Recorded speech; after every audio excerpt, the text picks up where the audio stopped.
আপনি তো আমাকে কথা দিয়েছিলেন না যে বিনীতের কিচ্ছু হবে না, তো এটা কি হয়ে গেল? দেখুন ম্যাডাম, যদি ওনার অন্য কোনো দের হাত থেকে প্রাণ সংশয় থাকতো আমরা ওনাকে নিশ্চয়ই বাঁচাতাম, কিন্তু উনি তো নিজেই মদ খেয়ে গাড়ি চালাচ্ছিলেন। আপনি তো জানেন এটা কতটা ডেঞ্জারাস। না, ওনার প্রাণ ওনার নিজের জন্য যায়নি, বরং তাদের জন্য গেছে যারাও এতদিন ধরে ওকে বিরক্ত করছিল। কারা? সকাল সন্ধে ঘুমিয়ে জেগে সব সময় ওকে বিরক্ত করত। উনি এতটাই চিন্তিত হয়ে গেছিলেন যে উনি নিজের বিজনেসেও পুরোপুরি নজর দিতে পারছিলেন না। কোন লোকের কথা বলছেন আপনি? একটু পরিষ্কার করে বলুন। ম্যাম, বিনীতের মৃত্যু আমাদের সামনে হয়েছে, আর ওই সময় ও ছাড়া গাড়িতে কেউ ছিল না। তাহলে ওর মৃত্যুর দোষ আপনি অন্য কারোর ঘাড়ে চাপাচ্ছেন কেন? কারণ ওনার খুন হয়েছে। মার্ডার, এটা মার্ডার। মার্ডার হয়েছে? আপনি আপনি কি জানেন কারা করেছে এটা? আত্মারা। হতে পারে আপনারা ওই আত্মাটাকে দেখতে পাননি, কিন্তু বিনীত ওদের পরিষ্কারভাবে দেখতে পেত। সিআইডিরা আত্মাটাত্তায় বিশ্বাস করে না। আপনিও মানতেন স্যার, যদি আপনি 2 সপ্তাহ আগের ঘটনাটা দেখে থাকতেন। লীলা ওঠো, ওঠো লীলা, লীলা ওঠো। বিনীত, বিনীত,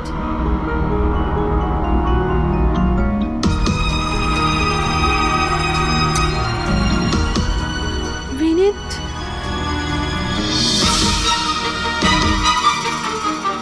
বিনীত, কি হয়েছে বিনীত? ওই দেখো, আলমারির ওপরে। কি আছে ওখানে বিনীত? লীলা, আলমারির উপরে কেউ আমাকে দেখছে, আমাকে শুতে দিচ্ছে না। বিনীত, ওখানে কিচ্ছু নেই, কিচ্ছু নেই। তুমি না নিশ্চয়ই কোনো খারাপ স্বপ্ন দেখেছো। চলো শোবে চলো। আমি কোনো স্বপ্ন দেখিনি। ওই দেখো এখনো দেখছে আমাকে। তুমি কেন দেখতে পাচ্ছ না? বিনীত, ওখানে কিচ্ছু নেই। তোমার শরীর ঠিক নেই বিনীত, চলো তুমি এসে শুয়ে পড়ো। চলো, কিচ্ছু নেই বিনীত। তুমি না খারাপ স্বপ্ন দেখেছো, তার জন্য এরকম হচ্ছে। সরি সরি, আমাকে ক্ষমা করে দাও প্লিজ। 1 মিনিট। আর এই বিনীত কি কারণে ক্ষমা চাইছিল? এটা তো আমিও জানি না স্যার। বিনীত কাজ কি করতো? স্যার, ওনার কোম্পানি হসপিটালে মেডিকেল ইকুইপমেন্ট সাপ্লাই করতো। আপনি শিওর যে ওই বিনীতকে খুন আত্মাই করেছে? স্যার, আমার আগে তো এটা মনে হয়নি, কারণ না তো আমি কোনোদিন কোনো আত্মা দেখেছি, আর না কোনোদিন কোনো আওয়াজ শুনেছি। কিন্তু পরে আমার বিনীতের কথাই বিশ্বাস হতে লাগলো যে ও সত্যি কথা বলছে।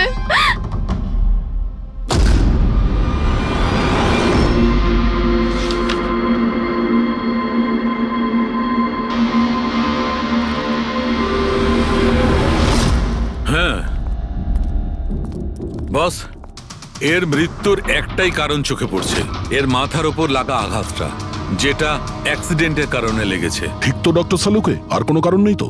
হ্যাঁ, দয়া, ভিসারা স্যাম্পলকে চেক করা এখনো বাকি আছে, কিন্তু প্রাইমা ফেসি তো এটাই বলছে মৃত্যুর কারণ অ্যাক্সিডেন্ট। আর বস, এর রক্তের মধ্যে আমি অ্যালকোহল অনেকটা বেশি মাত্রায় পেয়েছি। ও, আমার মনে হচ্ছে সেই কারণেই ওর হ্যালুসিনেশন শুরু হয়, আরো ধাক্কা মেরে দেয়। তার মানে হলো এটা কোনো খুনের ব্যাপার নয়। আমরা চাইলেই ওদের বডিটা ফেরত দিয়ে দিতে পারি। যদি কোনো ডাউট থাকে সেটা ভিসারা স্যাম্পল থেকে জানা যেতে পারে। কি জানি স্যার, আমার কেমন যেন মনে হচ্ছে যে এই কেস অতটা সোজা নয়। কারণ আমরা যখন লীলাকে জিজ্ঞাসা করলাম যে এই বিনীত কার কাছে ক্ষমা চাইছিল, তখন কথাটা এড়িয়ে গেল। আমরাও কি শেষকৃত্যে যাব নাকি? ওখানে আত্মীয়রাও থাকবে, বন্ধুরাও থাকবে, অনেকেই থাকবে। যদি কিছু জানতে পারা যায়। যাও, নিশ্চয়ই যাবে ফিউরালে।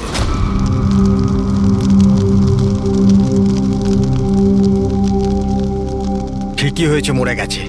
খারাপ লোকেদের সাথে এটাই হওয়া উচিত। তুমি একদম ঠিক বলেছো, এই ধরনের লোকের এরকমই মৃত্যু হওয়া উচিত। ব্যাস, আর ওই দিনটার অপেক্ষা করছি যেদিন ওই দুজনেরও চিতা জ্বলতে দেখব। ওই দিন আমি তোমাদের দুজনকে অনেক বড় পার্টি দেবো। কি সমস্যা কি তোমার? হ্যাঁ, এখানে একটা শোক পালন করার জায়গায় উৎসব পালনের কথা বলছো তোমরা? কেন করবো না উৎসব? আরে আসল উৎসব তো সেদিন হবে যেদিন এই দুজনেরও চিতা জ্বলবে। ওরা দুজনে চিতায় উঠুক কি না উঠুক, তুমি সিআইডি রাতে ঠিকই আসবে। স্যার, আপনারা যদি সিআইডির লোক হন তাহলে অপরাধীদের সাহায্য করার বদলে আমাদেরকে ন্যায় বিচার দেওয়া উচিত। এক মিনিট কি বলতে চাও পরিষ্কার করে বলো। স্যার, আমার নাম পুনিত, আর আমার বাবা পার্পল হসপিটালে ভর্তি ছিল। আমি ভেন্টিলেটরে ছিলাম। ডাক্তারবাবু, নার্স, ডাক্তারবাবু কোথায়? Relax. আমার বাবা মারা যাবে এক্ষুনি। প্লিজ ডাক্তারবাবুকে বলুন। কি হয়েছে? কেন চিৎকার করছেন? চিৎকার করবো না তো কি করবো? আমার বাবা ওখানে মারা যাচ্ছে আর আপনাদের স্টাফ এখানে বসে মাছি মারছে। আপনি আগে শান্ত হন প্লিজ। আপনি পেশেন্টের কাছে যান, আমি দেখছি। তাড়াতাড়ি করুন প্লিজ। হ্যাঁ, ম্যাম, একটা ঘটনা ঘটে গেছে। কি সমস্ত হয়েছে? ভেন্টিলেটর এক এক করে বন্ধ হচ্ছে। কি? হ্যাঁ ম্যাডাম, আমাদের দুজন ডাক্তার ম্যানুয়ালি অক্সিজেন দেওয়ার চেষ্টা করছে। ম্যাডাম, সবার সাথে এরকম হওয়াটা ঠিক নয়। যদি ভেন্টিলেটর ঠিক না হয় তাহলে পেশেন্টরা মরে যাবে। আরে আস্তে বলো। আরে এটা হসপিটালের রেপুটেশনের ব্যাপার। এটা যদি পেশেন্টের বাড়ির লোকেরা জানতে পারে না তাহলে একটা ঝামেলা হয়ে যাবে। ডক্টর, আপনারা প্লিজ 2 মিনিট সময় দিন, আমরা সলিউশন বার করছি। ম্যাম, এক এক করে সব ভেন্টিলেটর বন্ধ হয়ে যাচ্ছে। তুমি যাও বাকি ওয়ার্ডসগুলো চেক করো, যাও। Okay ma'am. আরে ওই আমাদের সাপ্লায়ার বিনীতকে ফোন করো না, ওই সব কিছু ব্যবস্থা করে দেবে। প্লিজ টেনশন নেওয়ার কোনো ব্যাপার নেই। ডক্টর মেহেক, হচ্ছে কি এসব? স্যার ভেন্টিলেটর সব বন্ধ হয়ে গেছে স্যার। আপনারা প্লিজ শান্ত হন, আমি কথা বলছি। স্যার, এক এক করে সমস্ত ভেন্টিলেটর বন্ধ হয়ে যাচ্ছে স্যার। কি, এটা কিভাবে হতে পারে? তো কোনো হসপিটালে ফোন করো না, ওখান থেকে আনাও। আরে রাজা, ফোন লাগাও। আর মেহেক, একটা কাজ করো, এখানে যে টেকনিশিয়ান আছে ওকে ডাকো। রাজা, কি হলো তোমার? তুমি কি শুনতে পাচ্ছ না স্যার কি বললেন? আপনারা কি ডিসকাস করে টাইম ওয়েস্ট করছেন? আমার বাবা মারা যাবে ওখানে। আপনারা প্লিজ কিছু একটু করুন, শান্ত হন, please। আমরা এক্ষুনি যাচ্ছি please. Ma'am, sir, ma'am, very bad news. 2টো পেশেন্টের জীবন চলে গেছে। 5টা পেশেন্ট খুব ক্রিটিক্যাল অবস্থায় আছে। স্যার, আজ আমাদের পরিবারের লোক আমাদের সাথে নেই। এর জন্য দায়ী শুধুমাত্র এই 3 জন লোক, বিনীত, মেহেক আর রাজা। আচ্ছা, এই বিনীত তো ইকুইপমেন্ট সাপ্লাই করতো, তাই না? হ্যাঁ স্যার। আর বাকি দুজন? স্যার, যেদিন এই ঘটনাটা ঘটেছিল সেদিন মেহেক ডক্টর ইনচার্জ ছিল আর রাজা হসপিটালে অ্যাডমিন সামলাতো। আচ্ছা, এনারা দুজনই কি শুধু হসপিটাল থেকে এসেছেন নাকি ওখান থেকে আরো অনেকে এসেছেন? এসছে স্যার, ওই হেড নার্স পরিণীতা, ওই শেখর যে মেনটেন্যান্সে ছিল, আর উনি ডক্টর কেদার, এই হসপিটালের মালিক। ঠিক আছে, এখন শান্ত হয়ে যাও। আমরা এই মামলার গভীরে যাব। যদি তোমার বাবার সঙ্গে কোনো অন্যায় হয় তো ন্যায় বিচার তুমি নিশ্চয়ই পাবে।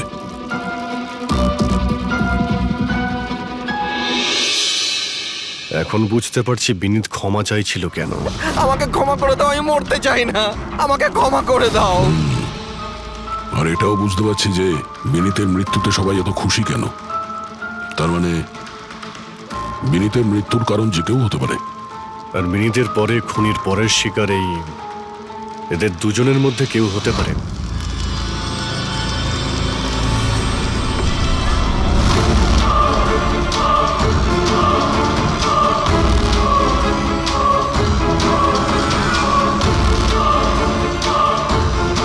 আমাকে ক্ষমা করে দাও। তুমি আমাকে কেন মরতে দিলে? আমার পিছু নিও না।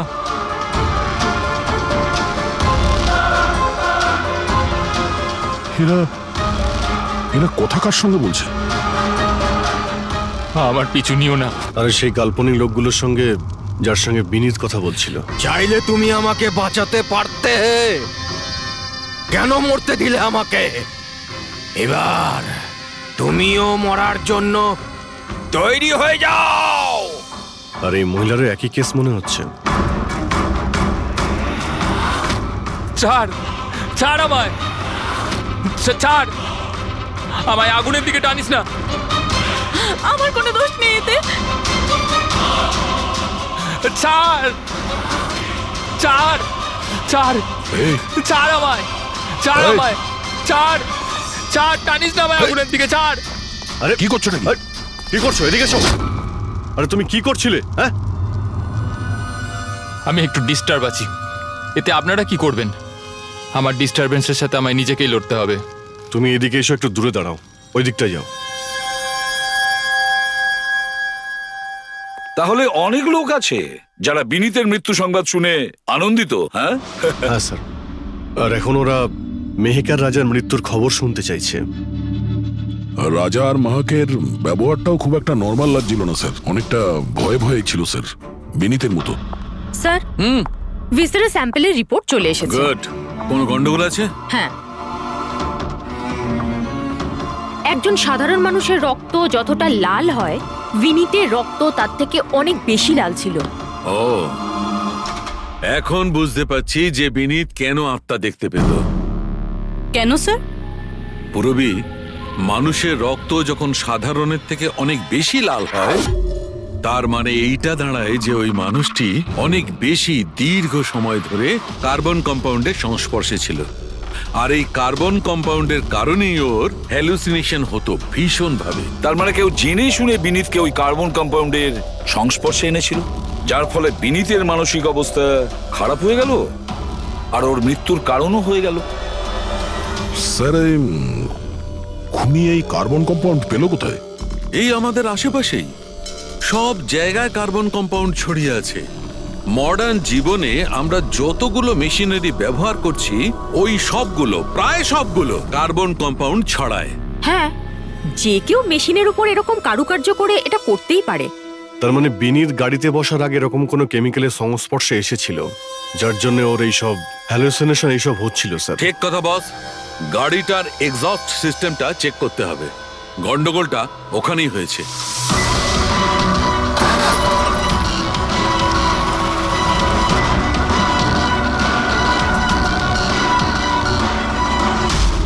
সালুঙ্কে স্যার তো ঠিকই বলছিলেন স্যার, এর থেকে তো কেমিক্যাল বেরিয়ে আসছে। একটা কথা তো তাহলে ঠিক পঙ্কজ, ওই আত্মা টাত্মা বলে কিচ্ছু ছিল না।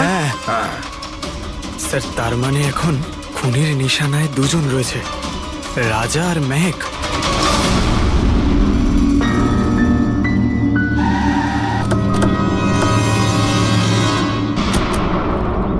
শ্মশানে রাজার ব্যবহারটা খুব একটা ঠিক ছিল না, এখনো মানসিক অবস্থা ঠিক নয়। আরে স্যার, দরজা তো খোলা। আচ্ছা, খুনি রাজার কাছে পৌঁছে যায়নি তো? এসব কি হচ্ছে? ক্যান্ডেলস।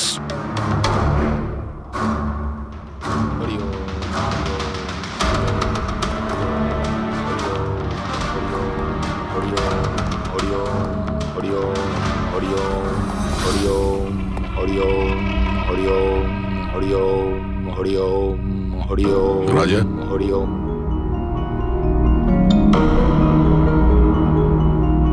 এখন ঠিক আছো? কারা আপনারা? সিআইডি। বিনীতের শেষকৃত্যে দেখা হয়েছিল আমাদের। তুমি আগুনে ঝাঁপাতে যাচ্ছিলে, আমরা তোমাকে আটকেছিলাম, মনে আছে? ঝাঁপ দিতে যাচ্ছিলে, আমরা তোমাকে। এবার আপনাদের আমাকে আটকানোর বা বাঁচানোর কোনো দরকার নেই। যতক্ষণ বিনীতের খুনি ধরা না পড়বে, তোমারও প্রাণের সংশয় আছে। আচ্ছা, একদম ঠিকঠাক বলো, ওই 12 জন রোগীর মৃত্যু কি তোমার গাফিলতিতে হয়েছিল? খবরদার বলছি, আমার ওপর এরকম নোংরা আর মিথ্যা অপবাদ দেবেন না। আমি নির্দোষ, আমার জন্য কেউ মরেনি। শান্ত হও, শান্ত হও। রাজাকে অনেক কষ্টে শান্ত করেছি, ওকে ডাকাবেন না। আপনি কে? আমার নাম শ্লোক। আমি রাজাকে এই খারাপ সময় থেকে বার করে আনবার চেষ্টা করছি। ও, তার মানে আপনি সাইকিয়াট্রিস্ট? সাইকিয়াট্রিস্ট নয়, সাইকি, মিডিয়াম। এই জগৎ আর অন্য জগতের সঙ্গে একটা সেতু ভেবে নাও। অন্য জগৎ? অন্য আবার কোন জগৎ? ওই আত্মাদের জগৎ। যদিও আমরাও একটা মাধ্যম, অপরাধ দুনিয়া থেকে নিয়ে জেলের ভেতর গারদের পেছনে পৌঁছানোর পুল। আপনারা আমাকে জেলে পাঠাবার চেষ্টা করছেন কেন? আমি তো রাজাকে আত্মাদের থেকে বাঁচাবার চেষ্টা করছি। রাজাকে আত্মার থেকে নয়, কেমিক্যাল পয়জন থেকে বাঁচানোর দরকার। আর বন্ধ করো তোমার এই ঢং, বুঝেছো? স্যার, ও কোন দিকে ইঙ্গিত করছে? ওই বুড়ো লোকটার দিকে, যে এসির নিচে দাঁড়িয়ে রয়েছে। ও কার কথা বলছে? আমি তো কাউকে দেখতে পাচ্ছি না। আমিও দেখতে পাচ্ছি না। মানুন বা না মানুন, এই ঘরের মধ্যে কোনো শক্তিশালী আত্মা আছে যে রাজার ক্ষতি করতে চাইছে। এক্ষুনি জেনে যাবেন।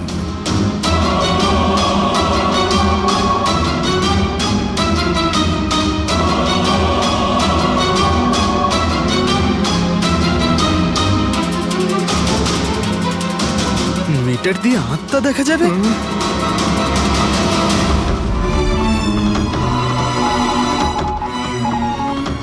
দেখলেন, ওই আত্মাটা এসির পাশেই আছে। আমার ইএমএফ মেশিন মিথ্যে বলবে না।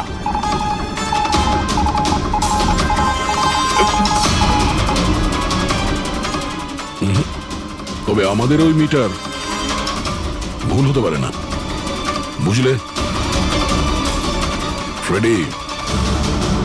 মনে হচ্ছে রাজার ও কার্বন কম্পাউন্ডের অ্যাকশন ওর গাড়ির থেকেই হয়েছে। একটা কাজ করো, এই মিটারটা নিয়ে যাও, ওর গাড়িটা চেক করো। ফ্রেডি।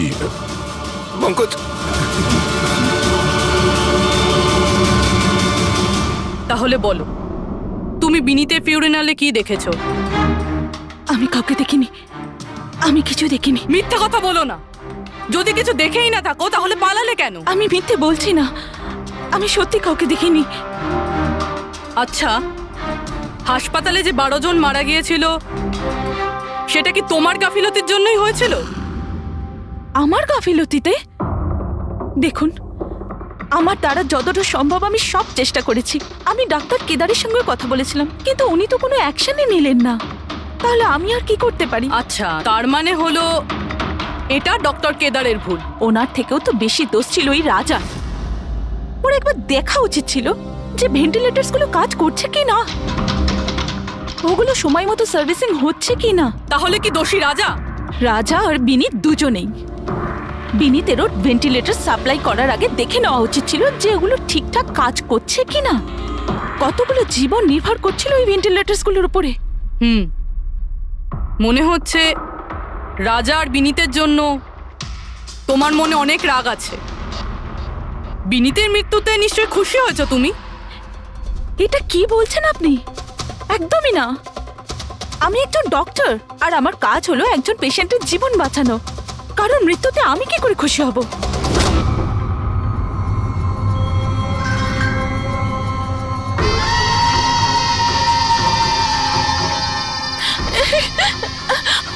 আবার এসে গেছে, আবার এসে গেছে।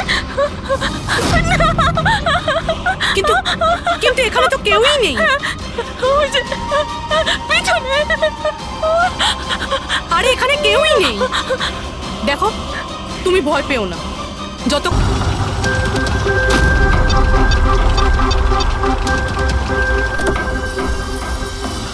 গাড়ির এসিতে তো কার্বন কম্পাউন্ড নেই। বাড়ির ভেতরে গিয়ে দেখা যাক, চল।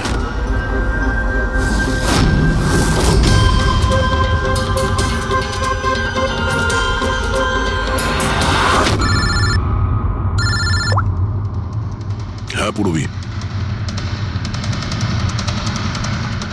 মেহকের বাড়িতে কোনো কেমিক্যাল পাওয়া যায়নি? ঠিক আছে, যতক্ষণ ওই খুনি ধরা না পড়ে ততক্ষণ তুমি ওর সঙ্গেই থাকো, ঠিক আছে? স্যার, হ্যাঁ, কার্বন কম্পাউন্ড এখানে কোথাও নেই। কোথাও কোনো কেমিক্যাল পাওয়া যাবে না। বিজ্ঞানের জগৎ আর কেমিক্যালের জগতের বাইরেও আর একটা জগৎ আছে। মানুন অথবা না মানুন। চুপ, মুখ বন্ধ। যতক্ষণ বলতে না বলবো মুখ খুলবে না। রাজাবাবু, আপনার ভয়ের কোনো কারণ নেই। আমরা আছি এখানে। যতক্ষণ না ওই খুনি ধরা পড়বে, সিআইডি আপনার সঙ্গেই আছে। আমার সিআইডির দরকার নেই। ইনি রয়েছেন না আমার সুরক্ষা করার জন্য। আরে এটা কিভাবে সম্ভব? না রাজার বাড়িতে কেমিক্যাল পাওয়া গেছে আর না মেহেকের বাড়িতে পাওয়া গেছে। এটা কি করে সম্ভব? স্যার, আমরা রাজার বাড়িটাকে ভালো করে চেক করেছি, এক একটা কোণা দেখেছি, ওই গাড়িটাও চেক করেছি, কোথাও কিছু পাওয়া যায়নি। হ্যাঁ, কিন্তু দয়া, যদি কোনো কেমিক্যাল ব্যবহারই না হয়ে থাকে তাহলে রাজা আর মেহেকের হ্যালোজুলেশন হলো কি করে? কোনো তো একটা কারণ থাকবে। আর স্যার, যেভাবে বিনীতের কারের এসিতে কেমিক্যালের ব্যবহার করা হয়েছে, এটা কোনো আনপ্রফেশনাল কেউ করেছে বলে আমার মনে হয় না। একটা কাজ করা যাক, যারা মারা গেছে তাদের বাড়িতে দেখো, হয়তো কেউ থাকতে পারে যে কেমিক্যালের বিষয়ে খুব ভালো করে জানে, বা কেউ কেমিক্যালের এক্সপার্ট। আর হ্যাঁ, হসপিটালের ওই স্টাফকে ডাকো। চিফ নার্স যে আছে না, হেড নার্স পরিণীতা, আর হেড টেকনিশিয়ান শেখর, আর মালিক কেদার, তিনজনকেই ডাকো। স্যার। দেখা যাক।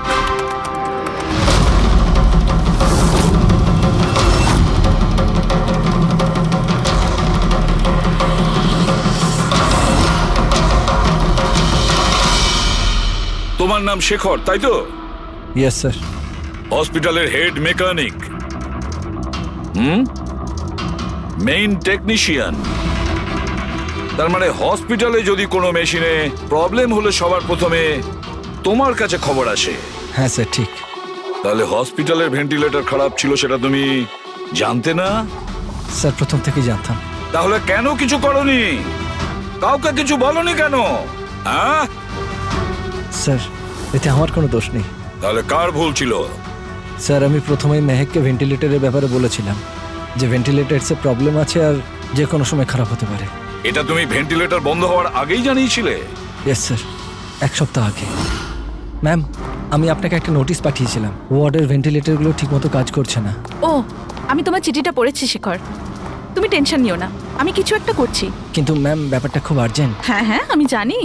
ডক্টর মেহেক, ইয়েস ম্যাম আপনাকে অ্যাকাউন্টস ডিপার্টমেন্টে এক্ষুনি ডেকেছে। ও হ্যাঁ আসছি। Don't worry ma'am. শেখর, আমি নিশ্চয়ই কিছু ব্যবস্থা নেব, পাক্কা। কিন্তু স্যার উনি আমার কথাটা সিরিয়াসলি নিলেন না। হ্যাঁ মেহেক ভেন্টিলেটরস খারাপ হওয়ার সময় পেশেন্টদের বাঁচানোর খুব চেষ্টা করেছিল, কিন্তু রাজা স্যার এত ঘাবড়ে গেলেন যে কিছু করতেই পারলেন না। শেখর বাবু, তুমি কতটা সত্যি বলছো আর কতটা মিথ্যে সেটা তো আমরা জেনেই নেব। স্যার মেহেকের কোনো ভুল ছিল না, ও ভেন্টিলেটর খারাপ হওয়ার কথা আমাকে প্রথমেই বলে দিয়েছিল। তারপর আপনি কি করলেন? স্যার আমি হসপিটালের অ্যাডমিন হেডকে বলে দিয়েছিলাম, রাজাকে, কারণ হসপিটালের যতগুলো মেশিন আছে সেগুলো দেখাশোনার দায়িত্ব অ্যাডমিন হেডেরই। তাহলে এই সমস্ত কিছু আপনি রাজাকে বললেন আর আপনার দায়িত্ব শেষ হয়ে গেল। আপনি তো এই হসপিটালের মালিক, তাই না? তাহলে এভাবে দায়িত্ব শেষ হয়ে যায় কি করে আপনার? স্যার আমি আমার দায়িত্ব পালন করেছি, সেই জন্য তো আমি নিজে গিয়েছিলাম রাজার কেবিনে। রাজা। হ্যাঁ স্যার। এসব কি করছো? আরে এগুলো দরকারি নয়, এতগুলো রোগীর শ্বাস প্রশ্বাস ভেন্টিলেটরের সাহায্যেই চলছে, আর তুমি এখানে বসে আছো। আরে কিছু করো। হ্যাঁ স্যার, আমি এক্ষুনি সাপ্লাইয়ের সাথে কথা বলে ভেন্টিলেটর চেঞ্জ করে দিচ্ছি। প্লিজ প্লিজ তাড়াতাড়ি করো। স্যার আমি বুঝতে পারছি না যে ও ভেন্টিলেটর কেন পাল্টালো না। আমি অবাক হচ্ছি স্যার যে কেউ কেদারবাবুর দিকে আঙুল তুলছেন না। সবাই রাজা, বিনীত আর মেহেকের পিছনে পড়ে আছে। সেটাই মেহেকের তো, পিছনে পড়ে হসপিটালের মালিক না কেদার বাবু? তাহলে এই সমস্ত কিছুর দায়ভারও কেদার বাবু আপনার। কিন্তু স্যার এবার আমি নিজে গিয়ে তো ঠিক করতে পারি না ভেন্টিলেটর। স্যার আমার কাজ হলো কনসার্ন ডিপার্টমেন্টকে ইনফর্ম করা, আর আমি সেটা করে দিয়েছিলাম। বরং আমি বিনীতের সঙ্গে নিজে কথা বলেছিলাম, আমি ওকে বলে দিয়েছিলাম যে যদি এগুলো রিপেয়ার করা যায় তো রিপেয়ার করুক, নাহলে চেঞ্জ করে দিক, কিন্তু ও কোনো অ্যাকশনই নিল না। এ কোনো অ্যাকশন নেয়নি, সে কোনো অ্যাকশন নেয়নি, আপনি কি অ্যাকশন নিয়েছিলেন? আর দোষ দিচ্ছেন বিনীতকে, যে কিনা মারা গেছে, বা রাজার যে উত্তর দেওয়ার পরিস্থিতিতে নেই। স্যার যেটা সত্যি ছিল ওটা আমি আপনাদের বলে দিলাম, সেটা এবার মানবেন কি মানবেন না স্যার আপনাদের ব্যাপার। পরিণীতা স্যার। হসপিটালের হেড নার্স, তাহলে তুমি হসপিটালের ব্যাপারে নিশ্চয়ই সবকিছু জানো। হ্যাঁ স্যার। তাহলে এবার সত্যি করে বলো, এই যা কিছু হয়েছে কার গাফিলতির কারণে হয়েছে? তাড়াতাড়ি বলো। হ্যাঁ স্যার, বলছি। আমার সাথে বিশ্বাসঘাতকতা করার চেষ্টা করো না রাজা।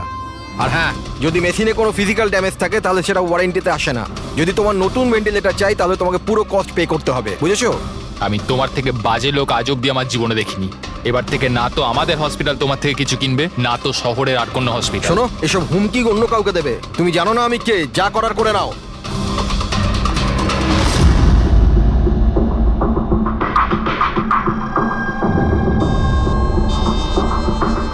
এই যা কিছুই হয়েছে এই রাজা আর বিনীতের ঝগড়ার কারণেই হয়েছে। দুজনের ঝগড়াতে স্যার এতগুলো লোকের প্রাণ চলে গেল। তবে নতুন ভেন্টিলেটরের ব্যবস্থা রাজার করা উচিত ছিল। স্যার এই রোগীদের পরিবারের মধ্যে 3 জন এমন আছে যারা কেমিক্যাল ইঞ্জিনিয়ারিং করেছে।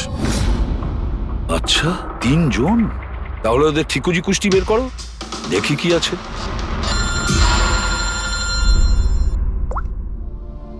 Hello ACP Pradyuman. হোয়াট? ঠিক আছে, আমরা এক্ষুনি পৌঁছচ্ছি। কি হয়েছে স্যার? রাজা মারা গেছে।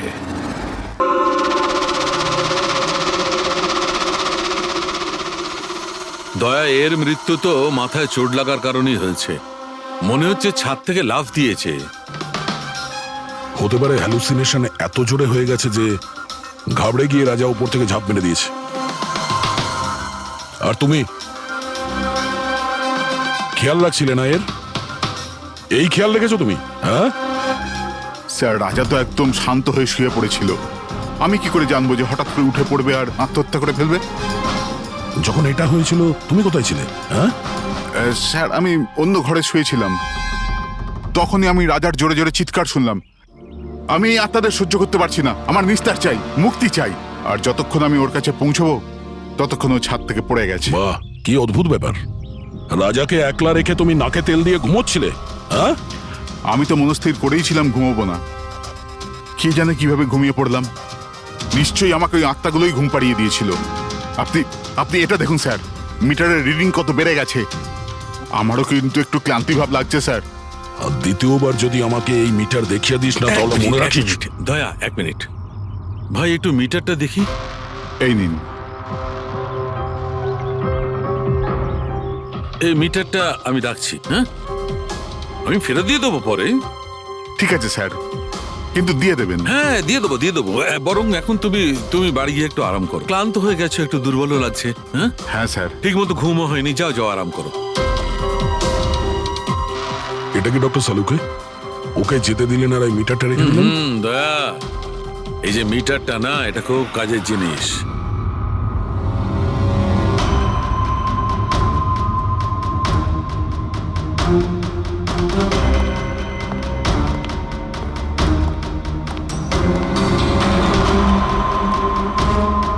এই ঘরটা চেক করছি।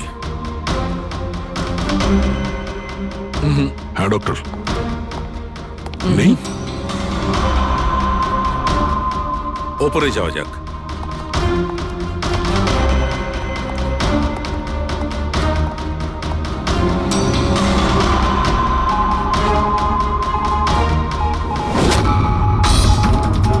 আরে সালুমকে স্যার, সাবধানে! এই নিডলটা তো একেবারে জঙ্গলি ঘোড়ার মতো দৌড়চ্ছে। মাই গড, আমরা এখানে এইভাবে দাঁড়িয়ে থাকতে পারি না দয়া। আমাদের প্রোটেক্টিভ পোশাক পরতে হবে। Protective gears? ওটা কি কারণে ডক্টর? আরে দয়া, আমাদের সুরক্ষার জন্য।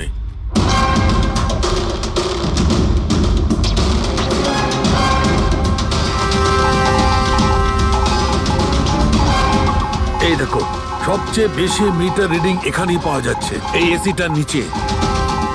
মনে স্যার ওই পঙ্কজ, খবরদার খবরদার যদি আত্মার নাম নিয়েছো।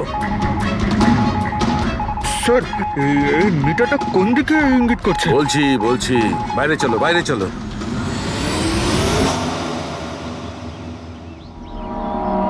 দেখেছো দয়া, এটা হচ্ছে ইএমএফ, ইলেকট্রোম্যাগনেটিক ফিল্ড ডিটেক্ট করে এটা।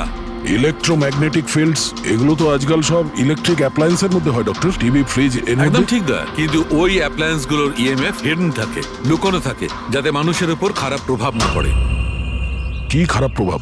এইটার কারণে লোকেদের নশিয়া হতে পারে, ঘুম না হতে পারে, মন খারাপ হতে পারে। আর যদি অনেকক্ষণের সংস্পর্শে থাকে তাহলে হ্যালুসিনেশন হওয়াটা কোনো বড় কথা নয়। ও, তার মানে রাজার এই হ্যালুসিনেশন কোনো কেমিক্যালের জন্য হয়নি, নিজের ঘরের ইলেকট্রনিক জিনিসপত্রের জন্যই হয়েছে, কারণ ওগুলোর ইএমএফ ঢাকা ছিল না। একদম। তার মানে কেউ জেনে বুঝে এগুলোকে গন্ডগোল করে দিয়েছে। হতে পারে দয়া। এমনিতেই রাজা মনে মনে খুব কষ্ট পাচ্ছিল, খুব দুঃখ পেয়েছিল রোগীদেরকে বাঁচাতে পারেনি বলে। সেই জন্য হ্যালুসিনেশন ওর কাছে আফসোসের রূপে ধরা দিয়েছিল। হতে পারে এই অনুতাপের জন্য বিনীতেরও মৃত্যু হয়েছে। একদম ঠিক। আর ওই অশোক, ওরও দুর্বলতা সেই জন্যই মনে হচ্ছিল, যেহেতু ও এই ইএমএফ এর সংস্পর্শে অনেকক্ষণ ছিল। এখানে ওই কার্বন কম্পাউন্ড পাওয়া যায়নি বাড়িতে। এটা কি করে দেয়? কারণ এখানে তো ইএমএফ এর ব্যবহার হচ্ছিল, আর সবচেয়ে বেশি রিডিং উঠছিল বেডরুমে এসির কাছে। তার মানে বেডরুমের এসিতে কোনো কারুকাজ করা হয়েছে। তাহলে তো মেহেকের বাড়িতে ওই ইএমএফ হনো। আমার তাড়াতাড়ি পূরবীকে ইনফর্ম করতে হবে।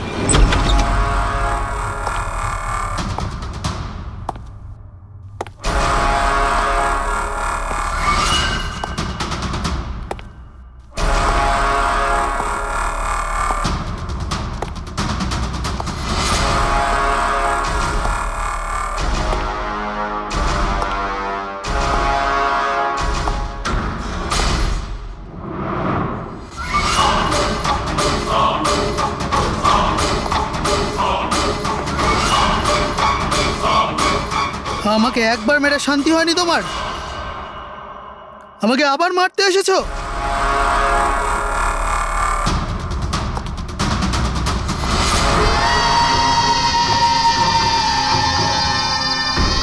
তুমি? আমি তোমাকে সেলফ ডিফেন্সে মেরেছিলাম, আর তাছাড়া তুমি একজন অপরাধী। অপরাধীদের কি পরিবার থাকে না? তোমার জন্য আমার মেয়ে অনাথ হয়ে গেছে, আর এই রক্ত দেখছো, সব তোমার জন্য। আমি আর তোমাকে ছাড়বো না। দেখো, আমার কাছে আসবে না, আমি কিন্তু মেরে দেবো। আমি তোমাকে ছাড়বো না। আমার কাছে আসবে না, আমি কিন্তু বলছি মেরে দেবো। আমি বলছি আমার কাছে আসবে না, আমি মেরে। রবি, কি করছো তুমি? ছাড়ো এটা। স্যার, ওই যে ওই লোকটা। কি? স্যার এখানে। স্যার ওনাকে ধরুন, উনি আমাকে মারতে চান। এক মিনিট, আগে এখান থেকে বাইরে চলুন। তাড়াতাড়ি চলো, প্লিজ তাড়াতাড়ি, প্লিজ তাড়াতাড়ি, ফাস্ট। এই হলো সেই তিনজন যাদের সম্পর্ক কেমিক্যাল ইঞ্জিনিয়ারিং এর সঙ্গে আছে। সুহাস, দীপক আর কিশোর। খুনি এদের মধ্যে যে কেউ হতে পারে। না অভিজিৎ, কারের এসিতে কেমিক্যাল ফিক্স করাটা অন্য ব্যাপার, আর ইলেকট্রোম্যাগনেটিক ফিল্ডকে এত চাতুর্যের সঙ্গে ব্যবহার করাটা অন্য কথা।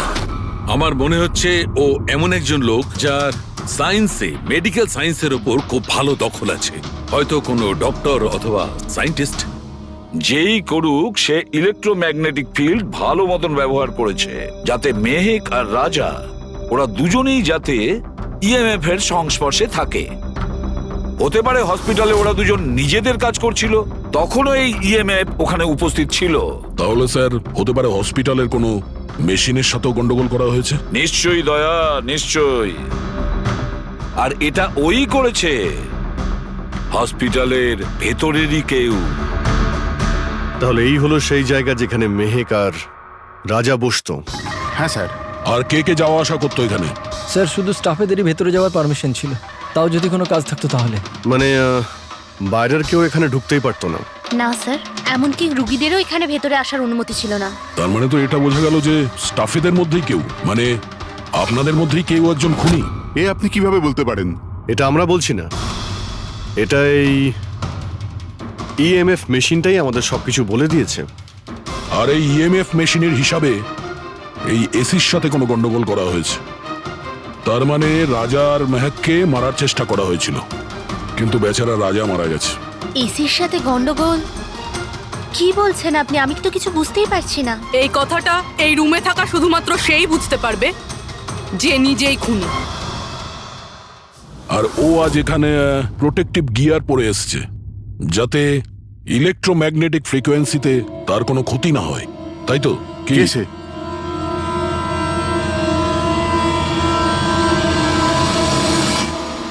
এদিকে এসো।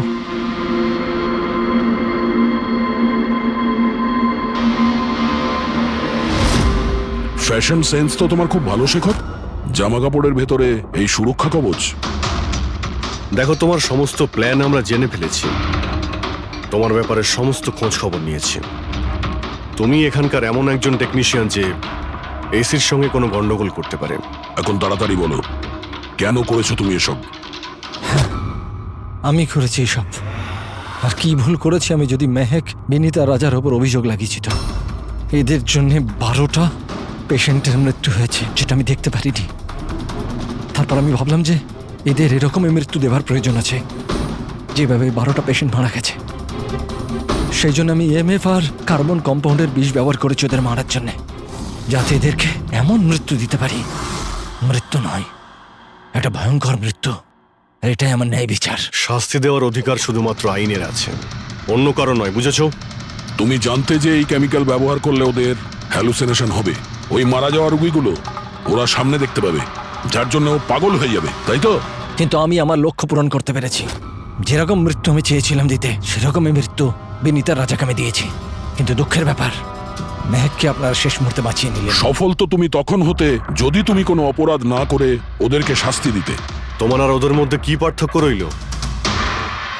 এখন তুমিও একজন খুনি, তবে তুমি কি শাস্তি পাবে সেটা এখন আদালত ঠিক করবে। আস্তে আস্তে আস্তে।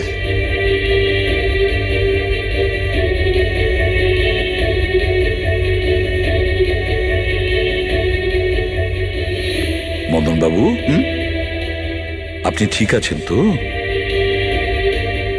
কেন, কি হয়েছে আপনার? কেউ আছে যে আমাকে প্রাণে মারতে চায়? কে? ও আমার আশেপাশেই আছে, আমাকে কখনো একলা ছাড়ে না। হয়তো এখনো আমাকে দেখছে, শুনছে। দেখুন মদন বাবু, একদম চিন্তা করবেন না, আপনার কিচ্ছু হবে না, আমরা আছি না? মদনবাবু, আপনি কার কথা বলছেন? কে কে আপনাকে বিরক্ত করছে? পুতুল, কাঠের পুতুল। কাঠের পুতুল? হ্যাঁ, না মানে ওটা ওরকম নয়, যারা কথা বলতে পারে না, অন্যের ইশারায় নাচে। এই কাঠ পুতুলগুলো কথা বলে, কথা বলতে পারে, নিজেরা চলে চলে ফিরে বেড়ায়।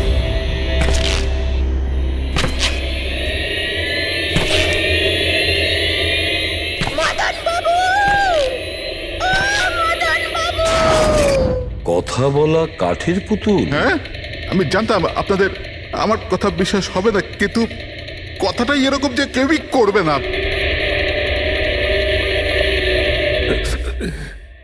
স্যার, আপনি এরকম কোনো পুতুলের ব্যাপারে শুনেছেন কখনো?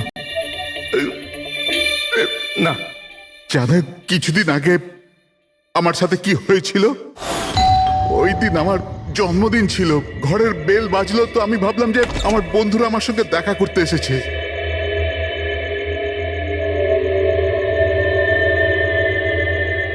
এত রাত্রে কে বেল বাজালো? অদ্ভুত তো।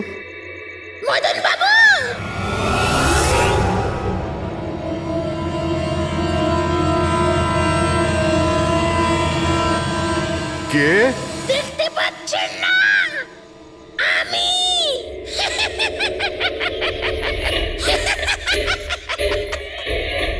আরে আমি, এত অবাক হওয়ার প্রয়োজন নেই।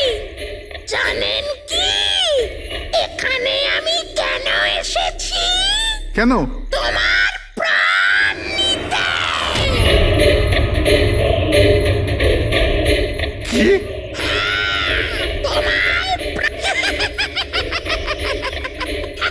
রবি, কবিতা, তাড়াতাড়ি এদিকে আসো। কি হয়েছে দাদা? কে? পুতুলটা এটা বলছে যে এ আমার প্রাণ নিয়ে নেবে। কি? হ্যাঁ দাদা, এটা একটা নির্জীব পুতুল। হ্যাঁ, ওটাই তো। তো এটা আপনার প্রাণ কি করে নেবে? দাদা, তুমি আমাদের সাথে মজা করছো? হ্যাঁ, না, তোমরা কি বলছো? রবি, আমি এরকম অদ্ভুত মজা কেন করব, তাও আজকের দিনে? আরে আমি নিজে শুনেছি যে ও বললো যে ও মেরে ফেলবে আমাকে। আমি দেখছি। কি? আস্তে আস্তে রবি, শান্ত হন।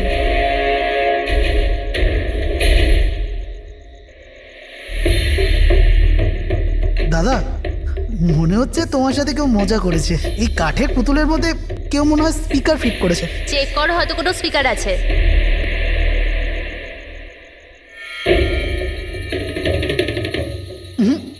না, এখানে তো কিছু নেই।